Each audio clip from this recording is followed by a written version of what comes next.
नाज़रीन, अवामी न्यूज़ में खबरन जो सिलसिलो जारी है। इन वक्त असीं तव्हांखे भिरयास्टी में खबर ॾींदा हलूं त क़ौमी शाहराह ते आयान पेट्रोल पंप वटि तेज़ रफ्तार मज़दाह जो कार खे पोयां खां टक्कर लॻण सबबि कार क़लटी थी पई है। नतीजे में कार तबाह थी वई है, जॾहिं त ड्राइवर अब्दुल रहीम नारे जो मौजज़ाने तौर ते पंहिंजी फैमिली समेत महफ़ूज़ रहियो। जॾहिं त मोटरवे पुलिस ऐं भिरयास्टी पुलिस मौके ते पहुची कार में फाथल माण्हुनि खे कढियो, जॾहिं त मज़दाह ड्राइवर खे गिरफ़्तार करे वरितो। इन मौके ते कार ड्राइवर ॿुधायो त असां कार में सवार थी गंबट खां जामशोरो वञी रहिया हुआसीं त भिरयास्टी भरिसां तेज़ रफ्तार मज़दाह जो पोयां खां टक्कर लॻण सबबि हादसो थियो है। तव्हांजो अब्दुल रहीम किथां खां साईं काॾे पिया वञो?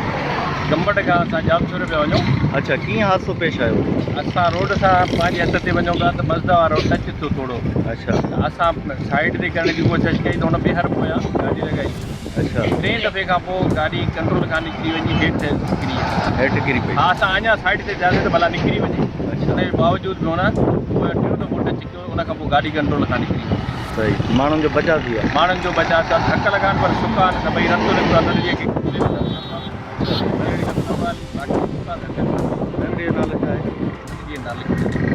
न न नालो सिर्फ़ु अब्दुल रहीम ऐं अब्दुल करीम उनजो पुटु आहे। उनखे धक्का लॻा। मज़ीद खबरों और तफसीलात के लिए विजिट करें हमारी वेबसाइट www.awamiNewsHD.com।